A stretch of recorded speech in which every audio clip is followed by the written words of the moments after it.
hablar, bueno, es una charlita muy cortita simplemente para poner un poco el contexto de las charlas que van a ir a continuación, y es sobre la cadena de información de la calidad de datos. Es decir, es el proceso por el que va pasando un dato desde que se toma en el campo hasta que se publica en Internet. Para hacernos una idea de en qué momento se puede prevenir o se pueden tener cuidado a la hora de cuidar esa calidad y para ver el tipo de errores que se pueden producir. En realidad, como ya hemos discutido a lo largo de la mañana, la toma de datos no comienza en el campo, sino que debería comenzar con una planificación previa. Si existiese esta planificación, se ahorraría muchos costes a posteriori, porque es el momento en el que decidimos qué tipo de información queremos recoger, para qué es esa información, cómo se va a tomar la información, y se deberían adoptar una serie de criterios, cómo se van a tomar esas coordenadas, qué tipo de información se va a recoger, hasta dónde queremos llegar, etcétera. Y bueno, aquí veis que es cómo va avanzando la cadena de la información de biodiversidad, y aquí abajo he representado pues, los problemas que suele haber en cada una de esas etapas. Entonces, un problema que suele haber en la planificación es que no exista.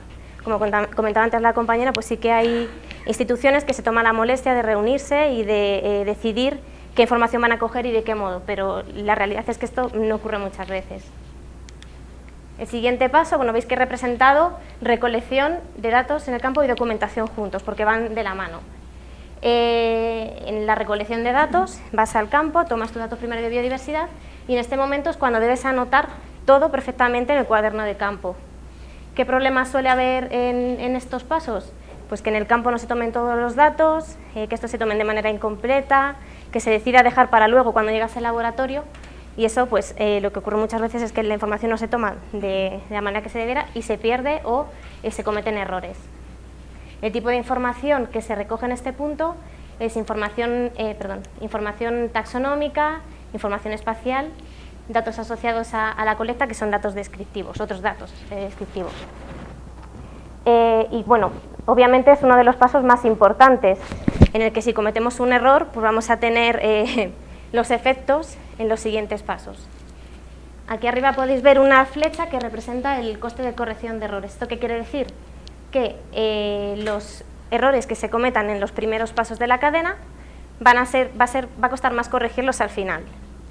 Por ejemplo, en el caso del campo, que decimos que es el más de los más importantes, si yo cometo un error en la digitalización, podré volver a los cuadernos de campo y verificar ese error que he cometido y corregirlo. Pero si el error lo cometo en el campo y hay una información que no he cogido, resulta muy caro volver a ese sitio, volver a tomar el dato y a veces resulta imposible.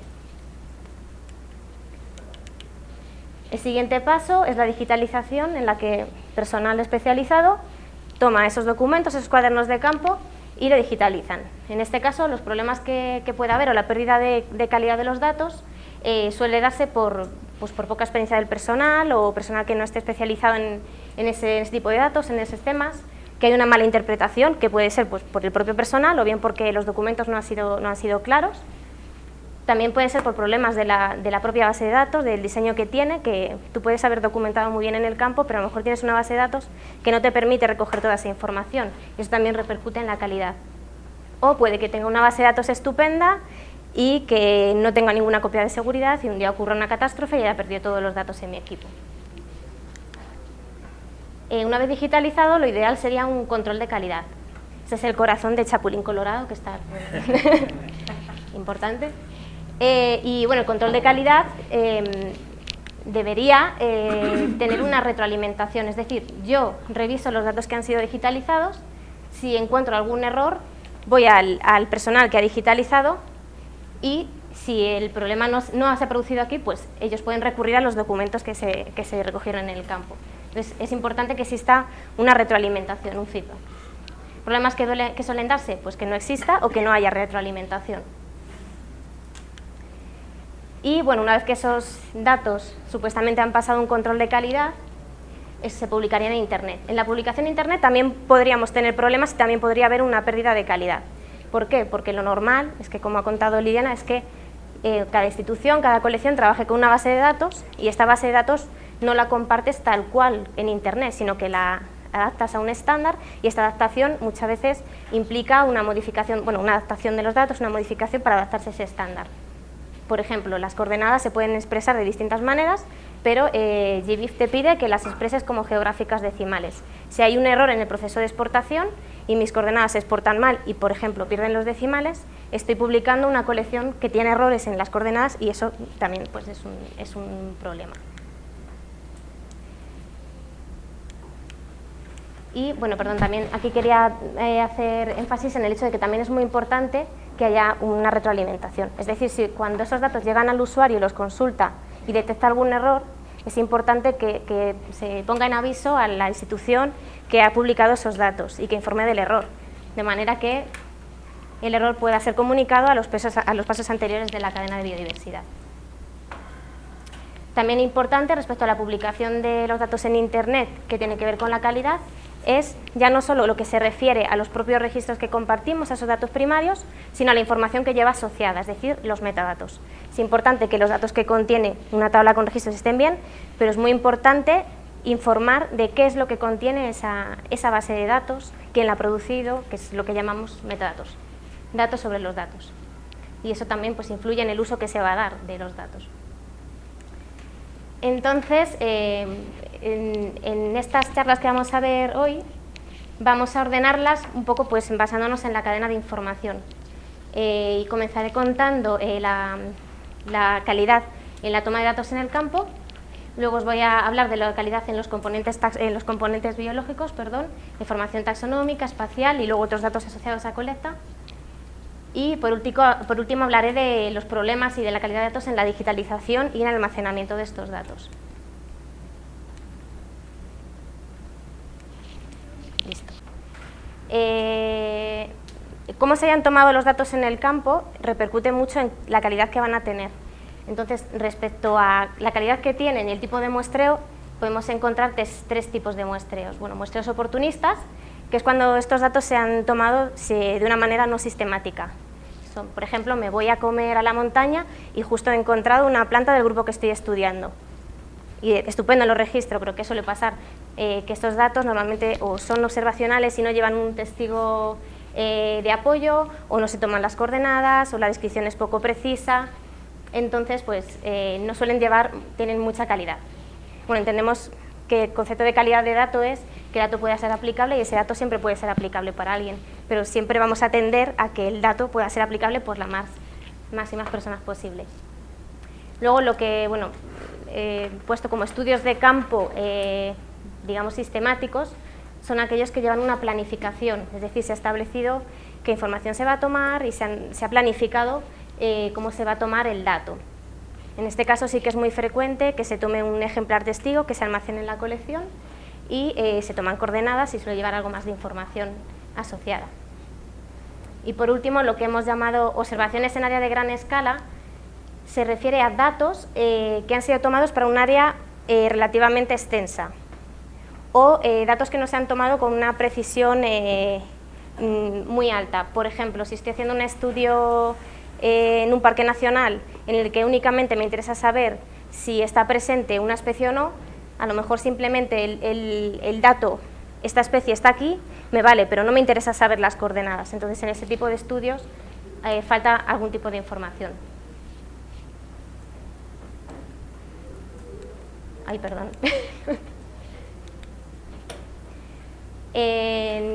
En este caso, pues claro, la responsabilidad máxima la tiene el colector. Ese es uno de los puntos más importantes de la toma de datos. Si aquí nos confundimos, luego corregir este error va a resultar muy caro. ¿De qué es responsable el colector? Pues en primer lugar, de que la información que está tomando en el campo que es correcta y que se ha registrado y se ha documentado con precisión. Por otro lado, tiene que asegurarse de que la información de la localidad es lo más exacta posible y tiene que documentar bien los niveles de precisión y de exactitud. Luego esto lo vamos a ir viendo, así que tampoco entraré a hablar esto en profundidad.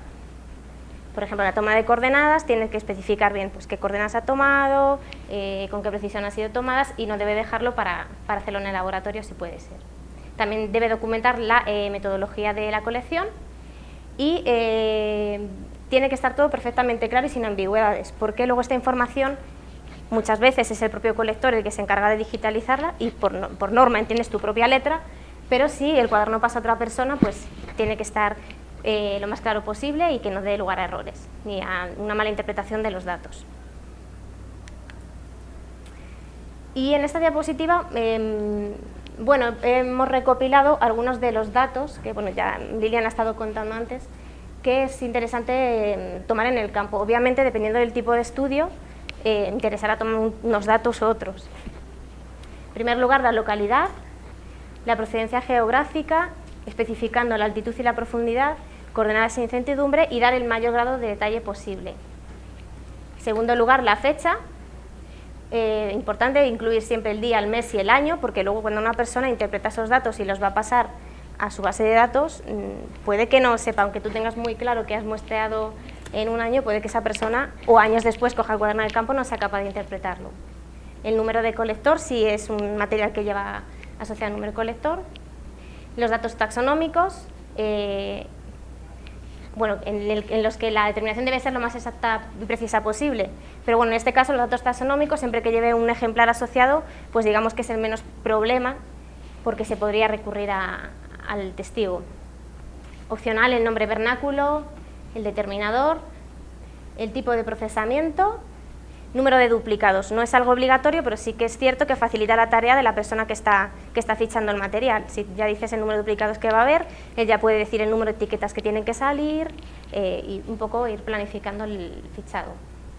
Luego notas descriptivas, que son características que se toman en el campo y que pueden desaparecer en el momento en el que se manipulan esos ejemplares o se meten en la colección. El uso de los ejemplares, que también, bueno, es opcional, obviamente, y luego otras evidencias, como por ejemplo si existe material complementario. Es decir, si yo he tomado muestras de la planta y luego también de la misma planta tengo frutos, por otro lado tengo otro tipo de muestras, pues también habría que documentarlo. Respecto a la captura de las coordenadas con GPS, bueno, creo que todo el mundo, no sé si todo el mundo ha manejado un GPS, o todos tenemos móvil con un GPS. Es el sistema que se utiliza para posicionar un objeto en un punto del planeta y puede tener mayor o menor precisión dependiendo de varias cosas, del tipo de GPS y del tipo de medidas que tomemos a la hora de tomar un dato. Los de 1 euro no funcionan muy bien. ¿Cómo funciona un GPS? Pues con el receptor, cuando intentamos posicionar dar nuestra posición, se conecta con una serie de satélites. O sea, los satélites están en órbita sincronizada alrededor de la Tierra y cuando yo intento posicionarme se tiene que conectar mínimo con 4 satélites. Cuando conecta con esos satélites emiten una señal que le dice su posición y la hora. Y se realizan una serie de cálculo y una triangulación de manera que a nuestro receptor le llega la posición que ocupa. Y luego tenemos esta base que es cómo funciona un GPS, pero luego tenemos distintos tipos de GPS que nos pueden dar una mayor o una menor precisión. El GPS de campo o GPS manual, que es el que utilizamos habitualmente, suele tener un rango de error menor de 10 metros.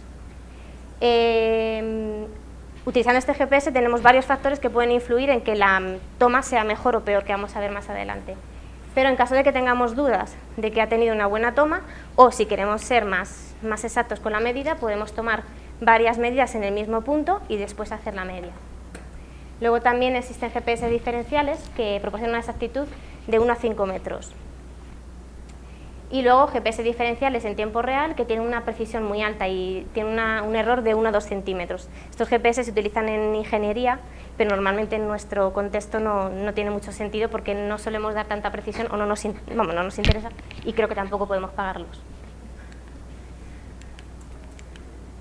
Bueno, y todo este rollo y explicar cómo funciona un GPS y todos los tipos de GPS para explicar cómo puede influir el tomar una coordenada o qué errores se nos puede producir dependiendo de cómo tomemos esa coordenada.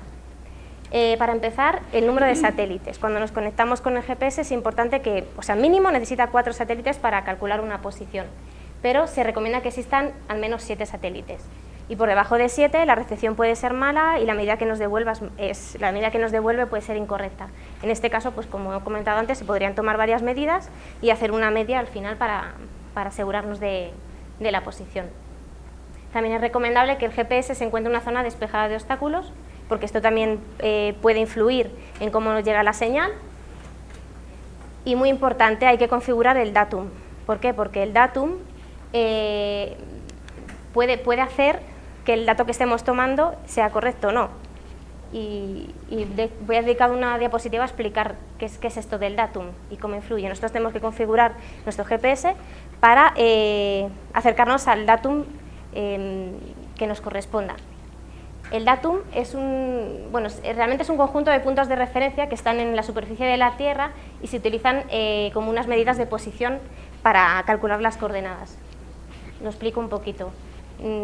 Esto representa la forma de la Tierra, que la Tierra no tiene forma de naranja, realmente la Tierra tampoco es achatada por los polos, es una forma irregular que está debido pues, a los distintos materiales, densidades. Entonces eso quiere decir que hasta el centro de la Tierra no todo el mundo tiene la misma distancia, entonces se dice que tiene una forma que es un geoide.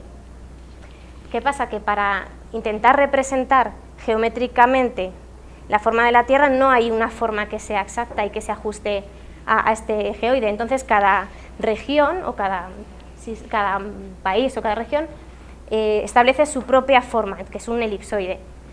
Eso quiere decir que, claro, un elipsoide se ajusta muy bien a unas zonas, pero a otras zonas no se adapta nada bien, por tanto cada región tiene la suya y en función de cómo es ese elipsoide tiene un datum, y el datum sería el punto en el que la superficie del geoide y el elipsoide coincide.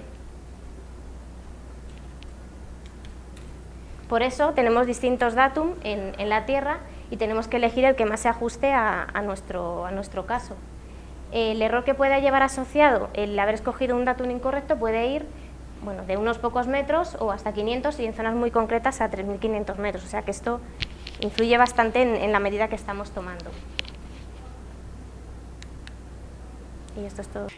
Asociado al asunto de posicionamiento espacial horizontal, si se puede llamar, también está el asunto del posicionamiento vertical, de las elevaciones o altitudes. Muchas veces se toman directamente con lo que está ahorita de altímetro o barométrico de los GPS. También, están los otros altímetros, lo que sea, pero así como las recomendaciones que nos das para la parte de XY, digámoslo, para esa parte vertical, ¿qué recomendaciones nos darías? Pues igual antes creo que tú comentabas que hay que configurar el GPS también para que la altitud que te dé sea precisa. También se lleva asociada a un grado de error que tú conoces, convendría especificarlo en el cuaderno de campo. Si tú sabes que tienes una precisión de más o menos 5 metros 10, habría que especificarlo. Y también hay casos que cuando la precisión, cuando no está muy claro, podrías tomar un rango de altitudes para asegurarte, o de profundidades que tu ejemplar se encuentra dentro de ese rango. En esta presentación vamos a hablar de la calidad en los datos espaciales y también los datos temporales. Aunque lo he puesto en esta presentación, para muchos de los contenidos que he estado comentando están en la obra de Chapman, y para este en concreto hemos utilizado también la de Muñoz y López sobre georreferenciación de localidades, la de Wizorek, que habla acerca de la técnica del radiopunto, y también hacemos algunos comentarios sobre la publicación de Ortegui y Ariño. Comenzamos por los datos espaciales, que ya hemos ido introduciendo, y voy a comenzar partiendo del hecho que hemos tomado los datos en el campo y que hay una persona que está trabajando con la base de datos y se encuentra con estos datos espaciales, que pueden ser más o menos precisos. Si esta persona tiene que georreferenciar, tiene que asignar coordenadas a estos datos, se dice que está haciendo una georreferenciación retrospectiva, que consiste en asignar unas coordenadas partiendo de una descripción de una localidad.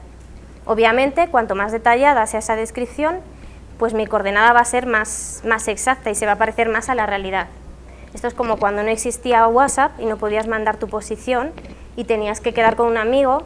Y si le decías, estoy en la calle Mayor, pues la calle Mayor a lo mejor es 1 kilómetro, pero si le dices, estoy en la calle Mayor, esquina con Puerta del Sol, al lado de un semáforo, que pues cuanto más preciso es esa descripción, pues más fácil resultará encontrarle, ¿no?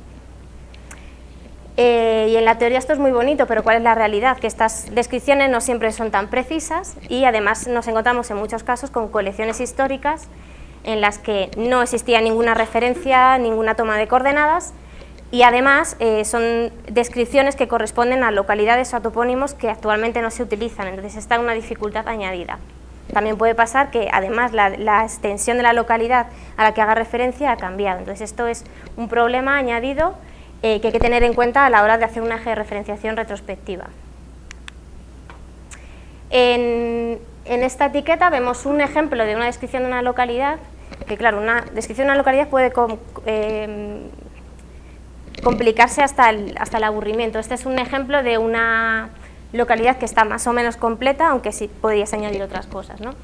Para hablar de los campos que pensamos que tendrían que tomarse, la información que debería tomarse y recogerse. En primer lugar, el país, la provincia o distrito en el que se ha encontrado la muestra, municipio, localidad principal, que entendemos como localidad principal la descripción de la localidad, es decir, damos más detalles dentro de ese municipio o de ese enclave en el que se encuentra el ejemplar, la distancia, dirección, cómo hemos accedido a ese lugar, una localidad de referencia o una referencia complementaria.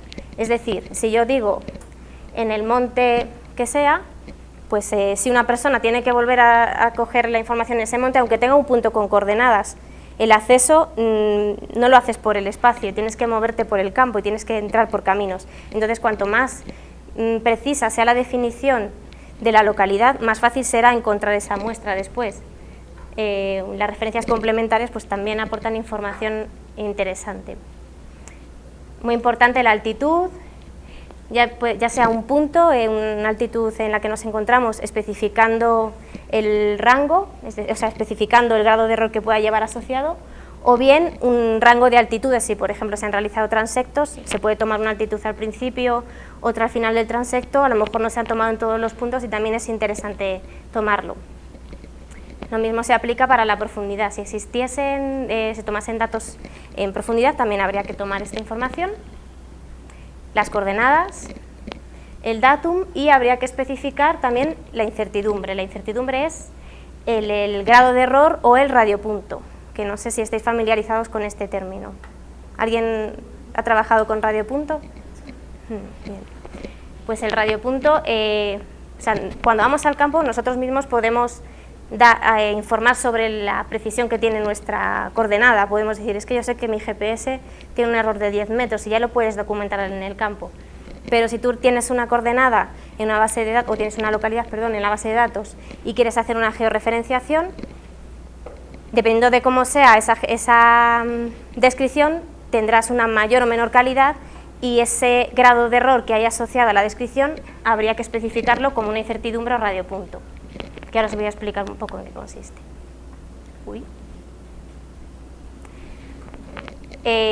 Bueno, aquí ya hemos dicho que sería importante que en la organización de la toma de datos se estableciesen unos estándares y unos métodos a utilizar a la hora bueno, es un poco para explicar los pasos para hacer una georreferenciación retrospectiva. Entonces, al igual que en la cadena de la información, es importante una organización, es decir, yo me planteo georreferenciar 1000 registros de mi base de datos. Si hago una planificación, me voy a ahorrar bastante trabajo. La planificación es qué estándares voy a utilizar, qué métodos voy a utilizar para georreferenciar, qué tipo de coordenadas voy a poner, cómo voy a organizar toda esa información en la base de datos, etcétera. Y bueno, aquí ponemos un punto que es una recomendación, que es que me parece que es importante separar la tarea de informatizar de la tarea de georreferenciar. Georreferenciar es una paliza y la persona que está fichando no puede encargarse registro por registro de georreferenciar. ¿Por qué? Porque es un poco eficiente y porque esa localidad te va a aparecer 100 registros por delante y ya no te vas a acordar y vas a volver a georreferenciar. Entonces es mucho más óptimo hacer una separación para poder organizarte y hacer este trabajo de una manera más eficiente.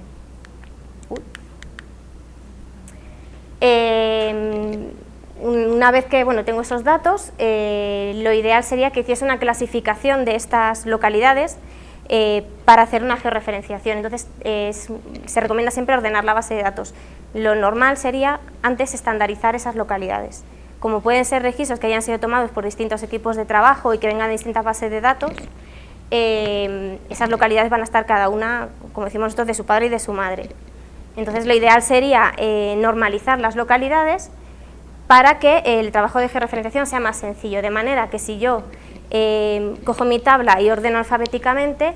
Si me encuentro un topónimo, pues que el topónimo siempre se llame de la misma manera y me resulte más fácil agrupar y realizar esta georreferenciación.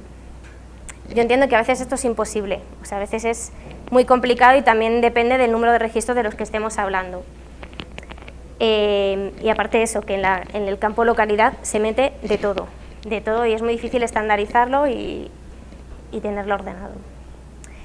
Y por otro lado, dentro de esta clasificación y depuración que estamos haciendo de las localidades, también es interesante excluir aquellas localidades que no pueden ser georreferenciadas. No todo puede ser georreferenciado. Hay veces que es que ni siquiera puedes dar una coordenada o no puedes decir nada. Pues está bien identificar esas localidades y documentarlo.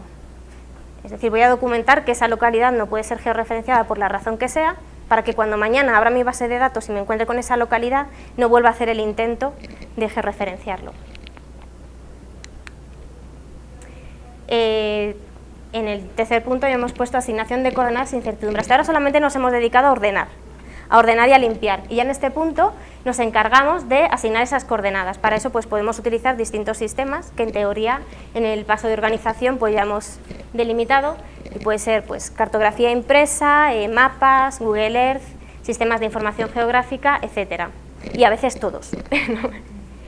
Y muy importante asignarle la incertidumbre a estas coordenadas, que luego vamos a ver. Sería muy interesante que existiese también un paso de validación, un chequeo para corroborar que esas coordenadas han sido bien asignadas. Para eso también podemos utilizar pues, sistemas de información geográfica, igual utilizar distintas técnicas. Y también muy importante, que esto se aplica en general para la calidad de datos, es documentar el hecho de la georreferenciación. ¿Quién ha georreferenciado, en qué momento, qué documentos se han utilizado, qué recursos, etcétera?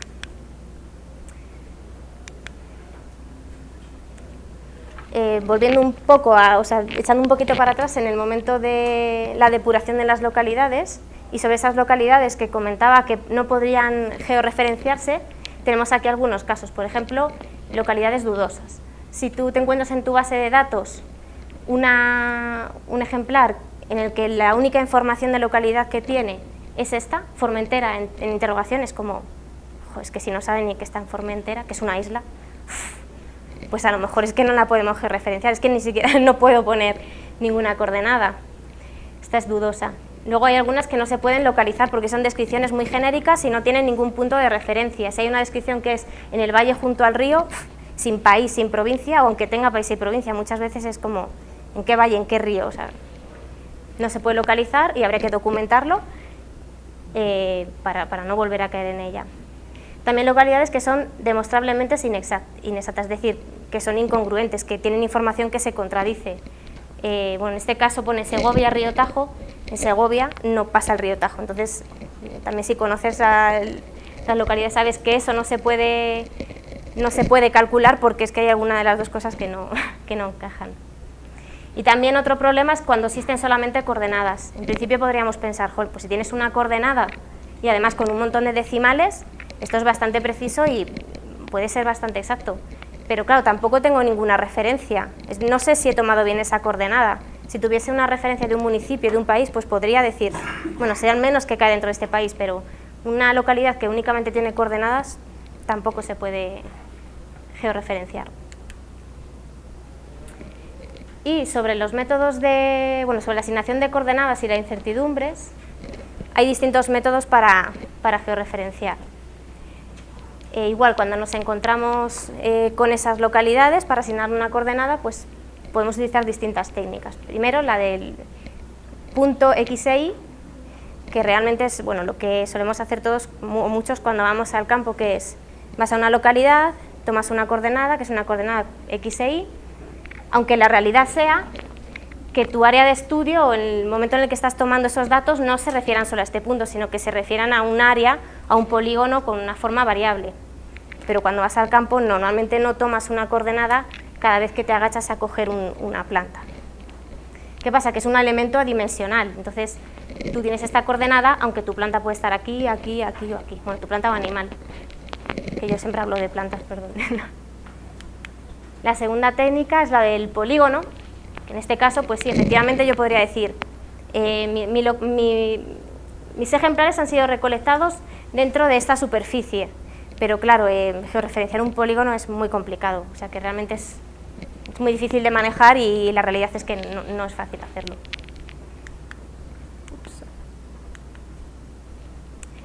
Tercero tenemos el bounding box, que es más sencillo de hacer porque en principio tú puedes delimitar esa localidad dentro de una caja y dar las coordenadas de inicio y de fin de la caja. Pero claro, tú cuando quieres asignarle un error a esa caja tienes que calcularlo en las dos dimensiones y eso también es bastante complejo. Así que una de las técnicas que más se suele utilizar y que además creo que nos contarán el último día más en detalle es el radiopunto. El radiopunto lo que hacemos es calcular un punto X y Y como en el primer caso, pero le asignamos un radio que es una medida, o sea, una distancia que vamos a entender como una distancia de error. Y en ese radio va a dibujar un círculo que va a englobar a nuestra localidad. ¿Esto qué quiere decir? Que yo estoy dando esta coordenada, pero se entiende que realmente el ejemplar que yo he colectado puede estar aquí, aquí, aquí, aquí o aquí. Entonces, sí, aquí me estoy dejando espacio, os puede parecer que es poco, a lo mejor menos exacto, pero es más fácil de calcular y es más real, ¿no? Más práctico. Aquí una explicación un poquito más fina del radiopunto, más técnica, que se define como el radio del área más probable en donde se encuentra el sitio de recolección. Entonces, como comentaba, a partir de una descripción de una localidad, asigno un punto, luego le asigno una distancia, o sea, un error que sería la distancia de error, y sobre ese radio de error delimito un área probable de recolección. Este radio lo he calculado atendiendo a varios parámetros que están implícitos en la propia descripción de la localidad. Es decir, no le asigno siempre el mismo radio. Depende de lo que haya en esa descripción, el error será uno u otro y por tanto esta distancia será variable. ¿Hasta aquí se entiende? ¿Sí?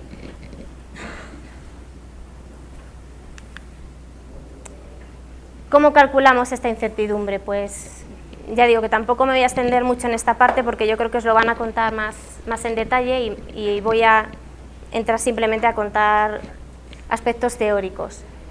Como comentaba, esta incertidumbre va a depender de la precisión con la que se ha descrito el sitio. Es decir, depende de cómo se haya dado esa localidad, vamos a tener una incertidumbre u otra. Y depende de varios factores, de la extensión de la localidad, de si en esa localidad nos han informado acerca del datum, de cómo han medido la distancia, cuando hay una medición de distancia o un dato de distancia en esa localidad, también de cómo se ha informado acerca de una dirección, de la imprecisión en la toma de coordenadas y de la escala del mapa que se ha utilizado. Entonces, si nosotros nos encontramos con una localidad, se iría asignando la incertidumbre que hay asociada a cada uno de estos puntos, al final se sumaría y eso es lo que constituiría nuestra I, que sería nuestro radio de error. Y ahora cuento un poquito más despacio cada uno de estos puntos. La extensión de la localidad se refiere a cuando en una descripción de una localidad encontramos, bueno, todo puede ser definido con una extensión, un río, una cordillera, un municipio. Entonces, cuando nos encontramos una descripción de este tipo, por ejemplo, un municipio X, vamos a tener una incertidumbre. Por ejemplo, si nos dicen que nuestro ejemplar ha sido colectado en el Parque Nacional de Sumapaz, como comentaba antes, me está dando un área muy genérica y yo con esta descripción no puedo decir si mi ejemplar ha sido tomado aquí, aquí o aquí o aquí.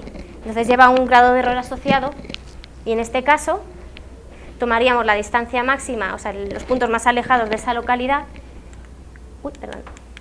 y la mitad de esa distancia máxima sería el radio, de manera que si nosotros dibujamos una circunferencia alrededor de esto, pues tendríamos el radio de la localidad de máxima probabilidad de recolección.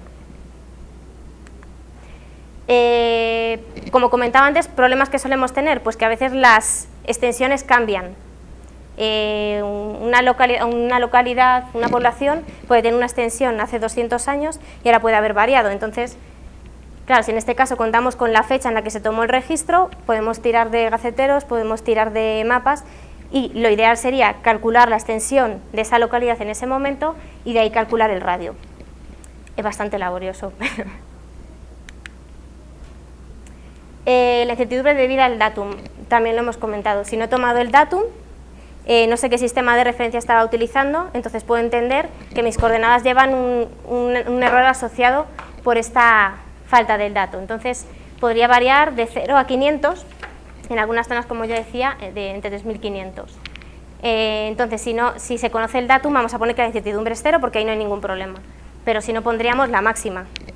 Bueno, pondríamos 500, porque 3500 es algo así como muy en particular. Incertidumbre debida a la distancia. Con distancia quiero decir cuando nos encontramos algún caso de ejemplo de este tipo, como 5,5 kilómetros al noreste de Conil. Ahí está dándonos una distancia, ¿no? Entonces, dependiendo de la precisión que tenga esta distancia, vamos a tener un grado de error asociado. Si yo estoy dando un número redondo, esa imprecisión se calcula como un dividido por el denominador de la precisión fraccional. Es decir, yo lo entiendo mejor como un redondeo. Aquí sería una precisión de 1 kilómetro. Estoy redondeando 1 kilómetro, entonces aquí el grado de error sería de 1 kilómetro. Aquí, por ejemplo, si estoy dando un medio, pues sería de 5 kilómetros. Y así iríamos calculando el resto. También podéis pensar que vas al campo y tú pones una medida de distancia y tu medida de distancia es 9,5, o sea, es que no has puesto más decimales porque es que no los tiene, porque es la medida real. En ese caso habría que documentarlo. Si tú vas al campo y has 9,5 kilómetros, pones 9,5 kilómetros exactos y así la persona que vaya a georreferenciar en un futuro pues sabe que eso está exacto. Y para medidas de números múltiplos de 10 es algo similar. Yo creo que igual esto nos lo explicarán el próximo día. Estas medidas igual llevan asociada un grado de error que se calcularía de la siguiente manera. Se multiplica por 0, o sea, 0,5 por 10 y se calcula sin incertidumbre.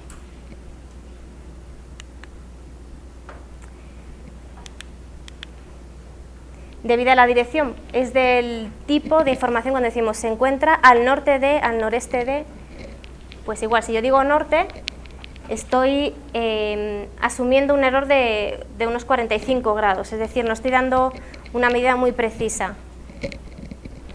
Y según lo que vaya afinando en esa información de desvío, pues tendré más error o tendré menos error al asignar la localidad. Y también, bueno, aquí por un punto que es importante registrar si la distancia se toma por carretera o por aire. Es decir, si yo digo se encuentra a no sé cuántos kilómetros, no sé si el dato lo estás tomando desde el mapa que lo has calculado o has tomado una vía y ha sido un dato que has tomado con el cuenta kilómetros del coche. Eso también sería importante especificarlo.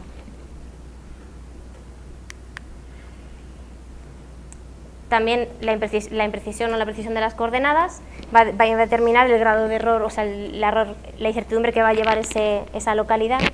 Y en principio, cuanto más decimales tenga, pues menos error va a llevar asociado. Y en esa tablita se hace un resumen del dado qué error que lleva. Chapman y Wither recomiendan un sistema de decimales hasta 5 decimales. Bueno, no está mal, hay casos que se ven más.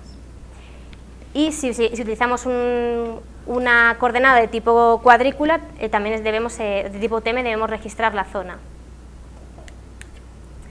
Por ejemplo, en el caso de las coordenadas MGRS, que yo no sé si las utilizáis aquí, que creo que no. Bueno, es una coordenada de tipo cuadrícula.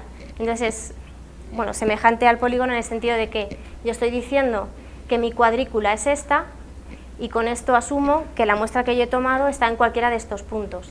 Entonces tengo que calcular un radio asociado a esta cuadrícula que estoy dando. Lo que se suele hacer en ese caso es, realmente cuando tú das una coordenada de este tipo, lo que estás dando es este punto. Entonces lo que se hace es, se recentra, se lleva a este punto y se calcula el radio que hay aquí. Entonces eso se hace con una fórmula muy sencilla y nos dice el tipo de error que lleva asociado.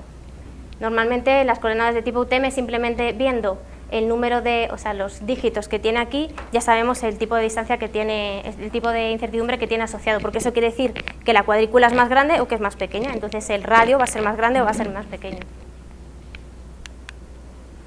Y por último, la escala del mapa pues también es importante. Bueno, aquí en el ejemplo vemos para distintas escalas la precisión de 0,5 milímetros, o lo que es 0,5 milímetros en cada uno de estos escalas.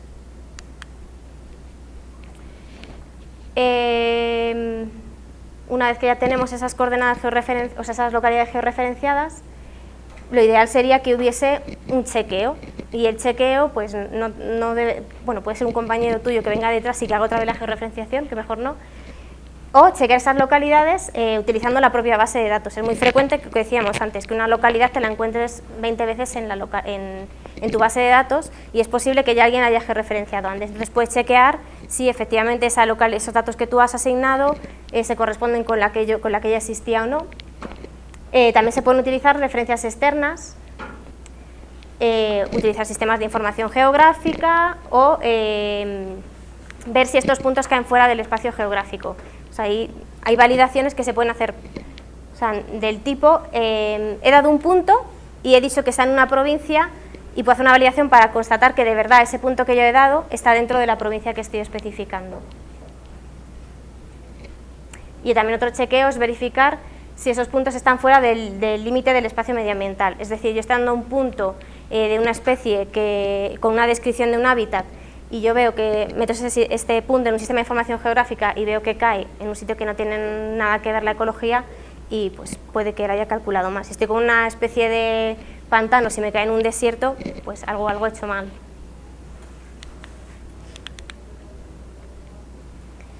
Aquí, sobre la documentación de la georreferenciación que veíamos en esa cadena del principio, datos que no podemos olvidarnos: el estado de verificación de las coordenadas, es decir, si se ha verificado, si se ha calculado o no, es una coordenada que no se puede calcular, etcétera.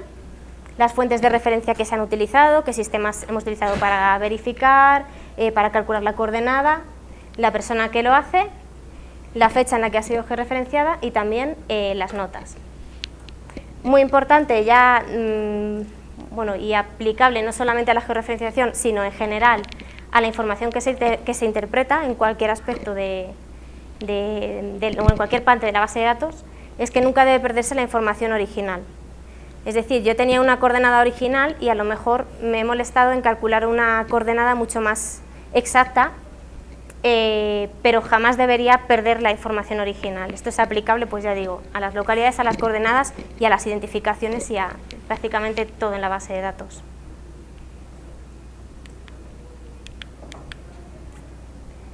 ¿Y alguien tiene alguna pregunta hasta aquí o algún comentario? ¿Sí?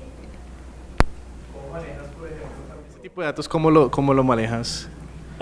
Yo creo que eso, bueno, en concreto nosotros tenemos aplicaciones que exportan o que modifican este tipo, bueno, transforman este tipo de coordenadas, y lo que te sale es toda la cadena. Entonces se da como bueno que tenga esos decimales. En principio no. Sí, pero sería, o sea, como quiero decir, como advertir al usuario que cuando descargue estos datos, pues no es que tenga mucha precisión, sino que fue producto de una conversión. No, la verdad es que no, creo que eso no, por lo menos nosotros no lo controlamos de ninguna manera. Vale, listo. O sea, sí controlamos cuando se generaliza una coordenada. Sí. Cuando tú, bueno, es muy frecuente que cuando trabajas con datos sensibles o no te apetece compartir la localidad exacta de tu ejemplar, muchas instituciones que hacen una generalización, es decir, no quiero dar el punto, lo que voy a hacer es generalizar para que esta coordenada sea un poquito más inexacta. Entonces, en ese caso, en los sistemas que nosotros utilizamos, sí que se crea una información que documenta esta pérdida de la precisión y de la exactitud de la coordenada. Pero hasta ahí, eso no, justo ese caso no lo contemplamos. Para entender bien lo que pregunta Daniel, es que vos hiciste una conversión de grado, minuto y segundo y te da 6666, y bueno, ahí yo lo que haría es truncaría en una cantidad de dígitos que permita reconstruir, pero el dato original, que permita reconstruir lo mejor posible, digamos, de los decimales, o sea, hacer la operación inversa, pero el dato original no debe perderse. No. Entonces creo que más no se puede decir de eso, no se me ocurre. Claro. Bueno, ahora mismo en el estándar, en el Darwin Core que utilizamos para compartir datos, existe el campo latitud y longitud, y luego existe el campo verbatim coordinates. Entonces tú metes tu coordenada original, tú pones la transformación, normalmente el número de decimales va a estar limitado por lo que tú le hayas establecido en la tabla. Si tú dices, bueno, pues 5 decimales es suficiente, pues le dejo a 5. Si me salen 5 seises, pues 5 seises. Y de esa manera no has perdido la información. Si alguien quiere tirar de la coordenada original y hacer su transformación, podría hacerlo. Sí, bueno, en la Conavio también nos enfrentamos con esa situación y pues vimos que esos decimales eran producto de conversiones, no, en realidad no son datos tomados en campo, no son datos originales, en realidad son datos generados por la computadora o por la calculadora. Entonces justamente hicimos eso, truncamos los datos hasta donde la precisión da, sí, lo demás lo consideramos números basura porque en realidad no nos están dando ninguna información, ni siquiera dan más precisión porque no hay tal precisión con tantos dígitos. Exacto. Sí, puedes truncar a 6 decimales, a 5 decimales. Nos quedamos en 6. Sí. Pero solamente 5 anda bien. Sí. Porque también lo que provocas es que aumentas la incertidumbre. Claro. O sea, realmente un dato que tienes, el punto, puedes recorrerlo hasta 500 o 1 kilómetro, 500 metros, 1 kilómetro del dato original, si dejas tanto información. Sí.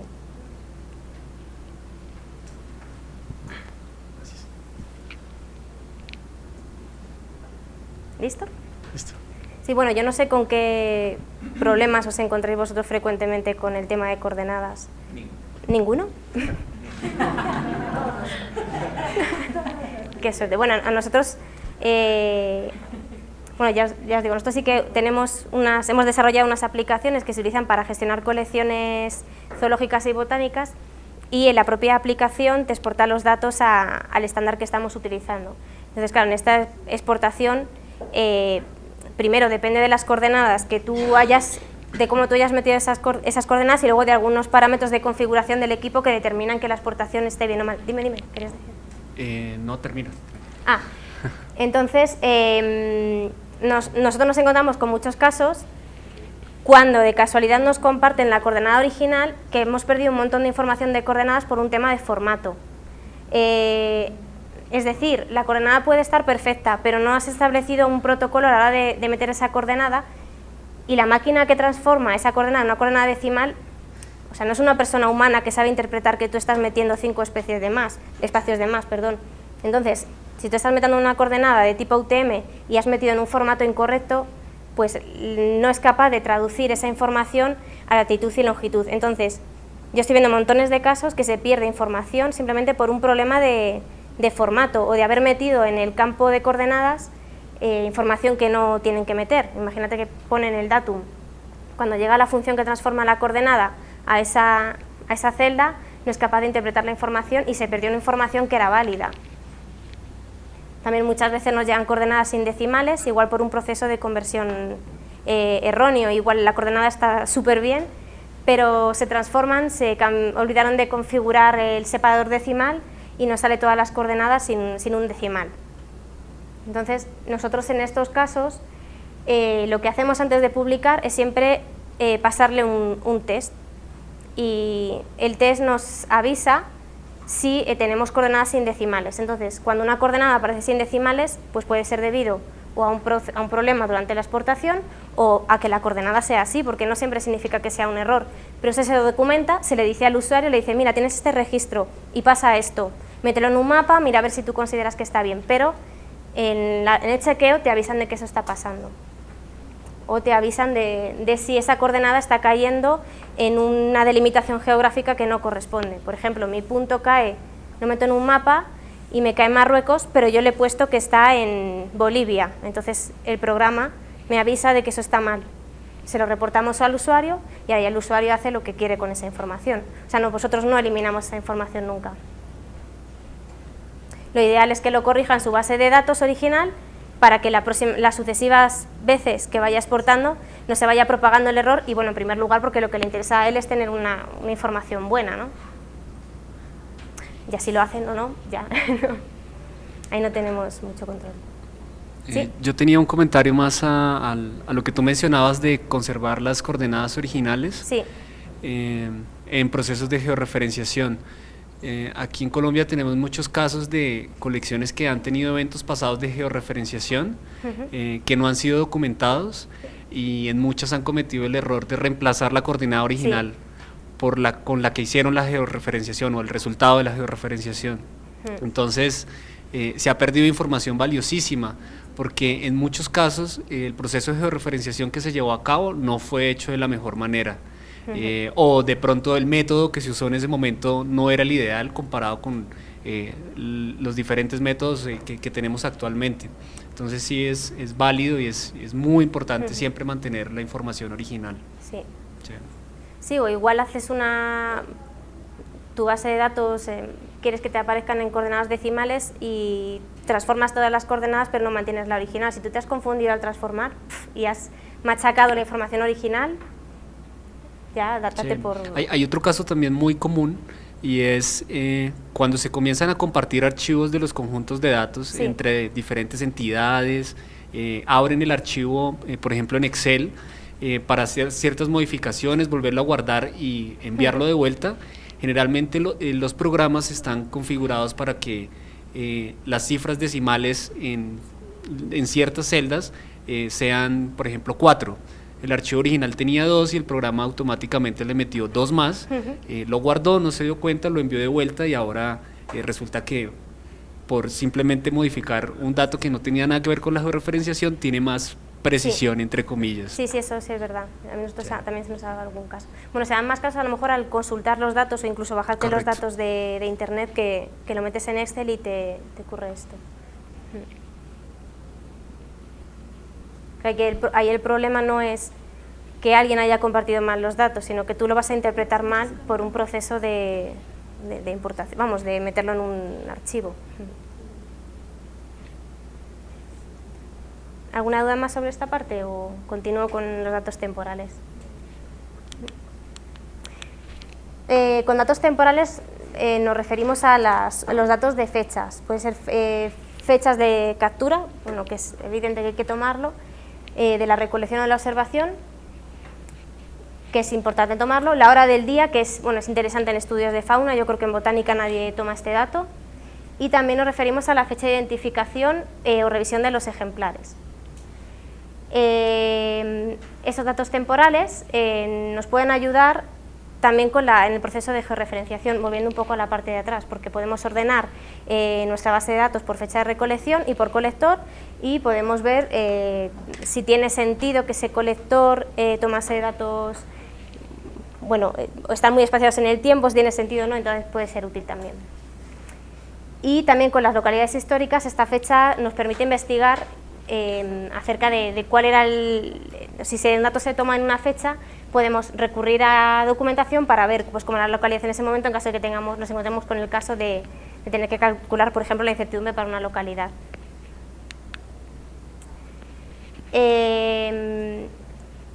Además, el año de recolección en las colecciones, la información temporal básicamente aporta información adicional a las colecciones y nos sirve para hacer estudios a posteriori, para hacer, por ejemplo, estudios de cambio climático o para ver, no de cambio climático, pero si queremos ver cómo ha ido cambiando la flora o la fauna en otros años, pues nos interesa recopilar esta información y analizarla.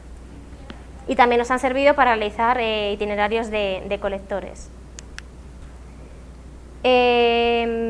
Algunos problemas muy frecuentes que nos encontramos nosotros con las fechas es que están ausentes o incompletas, que muchas veces no se adjuntan a un estándar o no son uniformes y se representan de distintas formas, como vemos aquí. Entonces, igual, en nuestro caso, en esos procesos de exportación, para adaptarlo a un estándar, si nos encontramos con todos estos tipos de fechas, hay una función que nos traduce esa fecha a los campos que necesitamos en el estándar. Pero si mis coordenadas, si mi fecha está expresada de una manera que no es legible para esa función, pues no nos la va a exportar bien y vamos a perder la información. Nosotros utilizamos una función que se llama fechasa, que lo que hace es que interpreta distintos tipos de estas fechas y nos lo traduce a un formato que nosotros especificamos.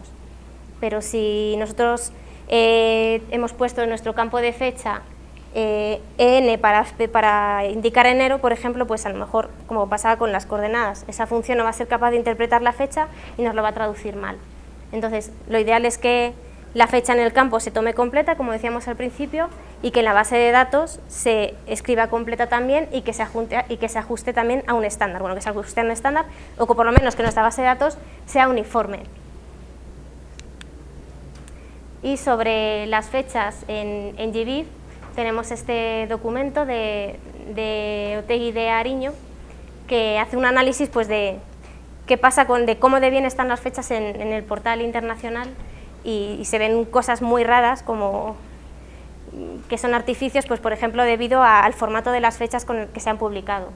La fecha americana, por ejemplo, comienzan con el año, luego ¿aquí también? No. Con el año, luego con el mes y luego con el día. Entonces, claro, si el estándar te está pidiendo o sea, hay una separación de la fecha y te lo está partiendo mal, luego la interpretación de los datos van a ser malos. Te va a salir que todas las colectas se realizaron en un periodo de tiempo que realmente no tiene sentido. Entonces, yo no sé si estos documentos se los pasé a Dairo, pero si os interesa lo podemos compartir en una carpeta para que echéis un vistazo. Y sobre datos temporales, nada más. No sé si tenéis alguna duda. ¿Sí? Cuando, por ejemplo, no tenés digamos, en campo no se toma una fecha específica, sino... Sí. Cuando en campo no se toma una fecha específica, sino un rango, por ejemplo, usted puso trampas y esas trampas están activas 3 días, sí. Y entonces usted está tomando, digamos, no hay una fecha puntual, sino usted sí. Del 2 al 5 de enero de 1998. Entonces, al convertir esas fechas sí. ¿Qué pasa con eso? Claro, eso sí, eso la verdad es que sí que es un problema. O sea, nosotros, por ejemplo, en nuestras aplicaciones, eso, o sea, no lo tenemos contemplado como tal con las fechas, pero si no me confundo, para el caso de las localidades, sí que tenemos la posibilidad de asignar a un mismo ejemplar varias localidades. Entonces, en localidad centra el campo fecha y podrías especificarlo. Y luego puedes asignar varias localidades o puedes decir para un mismo ejemplar, asociarle 2 localidades y unirlas, por ejemplo, pues eso es lo que tú dices, que realmente es que aquí lo único que variaría sería el dato temporal y no sé si de esta manera se podría cubrir, pero en realidad como tal no tenemos un control sobre eso. Pero lo que pasa es que cuando uno luego trabaja con las bases de datos, muchas veces hay eso, hay un rango sí.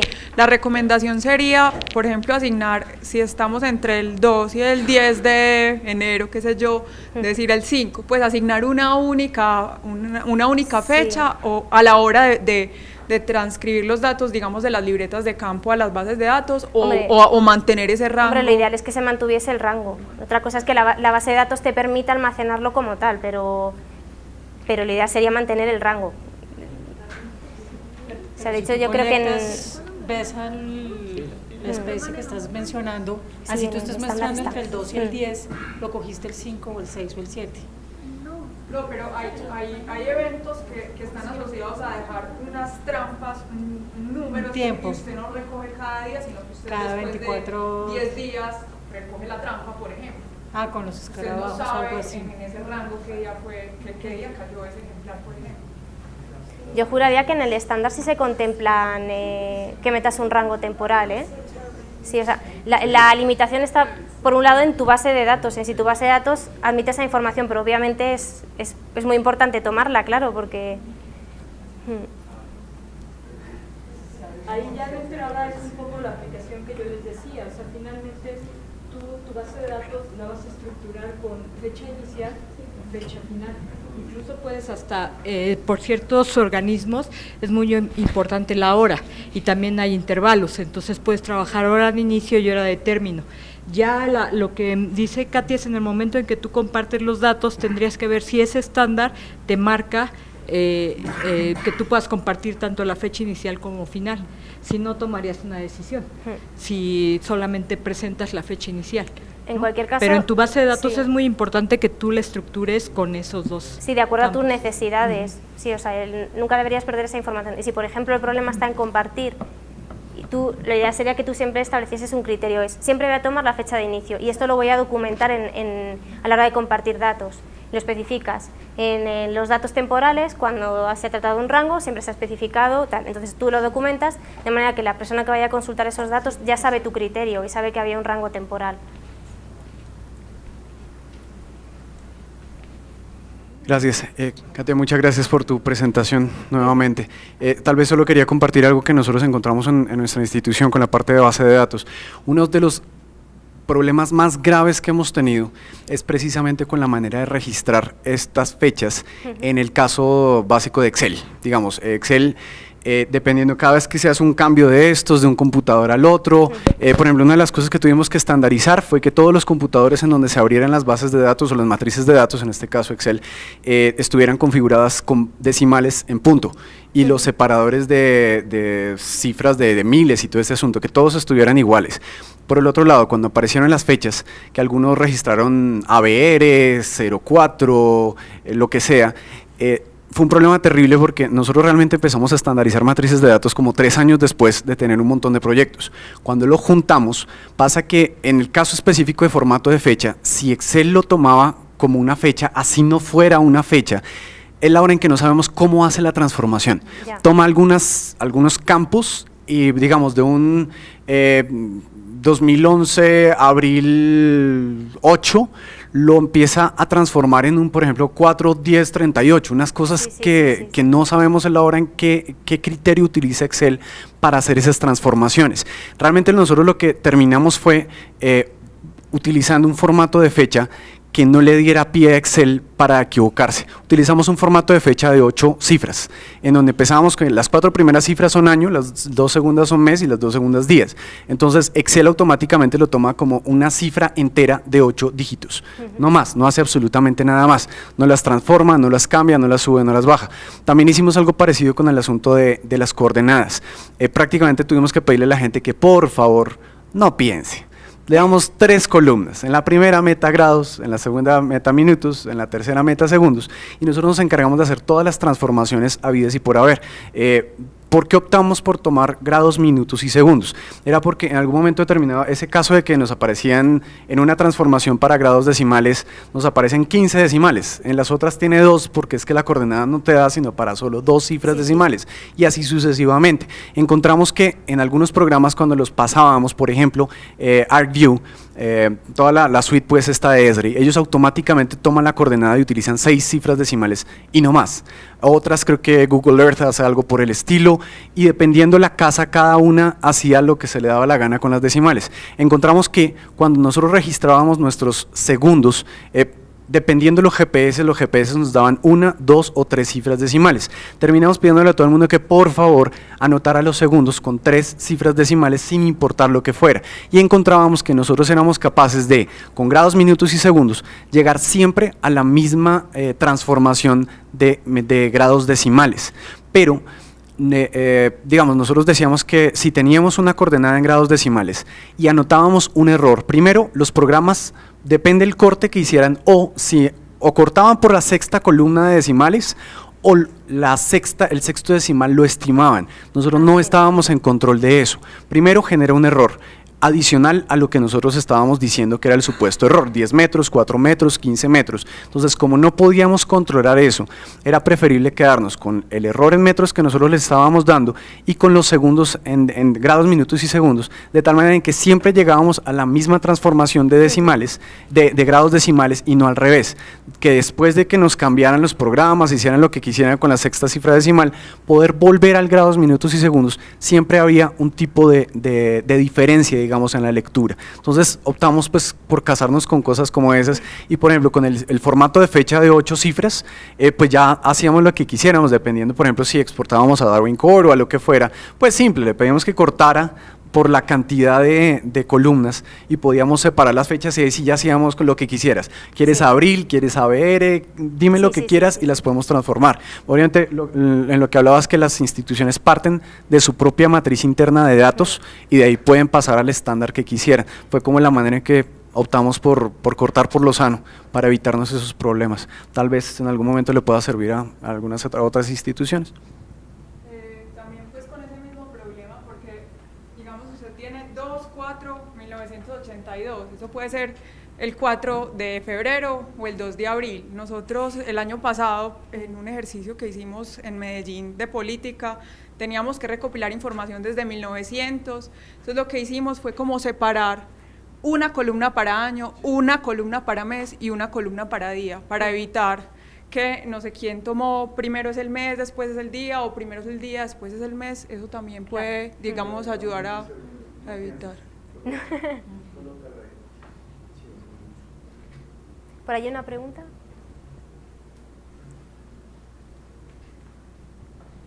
No es una pregunta, es más como para responder lo que usted está diciendo. Digamos que eso va mucho con lo que decía Liliana, como de la preparación, la educación, todo este cuento, y también conocer la herramienta que uno está trabajando. Por ejemplo, todos esos problemas que usted mencionó se solucionan fácilmente si todo el archivo se trabaja en texto. No hay que configurar el computador, no hay que hacer nada. Por ejemplo, entonces, no, o sea, la gente puede pensar, pues ahí sí, y simplemente tener como esa formación en trabajar todos los archivos en texto, siempre. Pues digamos que por nuestra experiencia nos hemos dado cuenta que esa es la manera de trabajar y pues digamos lo que hace Excel es cuando interpreta las fechas las vuelve como de una forma lineal y si usted hace la conversión inversa vuelve a tener la fecha. Entonces sí, eso no lo entiende nadie, pues es raro, yo tampoco, pero eso se corrige por ejemplo trabajando con texto, igual los puntos, las comas, siempre hay que trabajar todo en texto, en Excel particularmente, pronto en Access es diferente, no sé, pero siempre es mejor hacerlo como texto.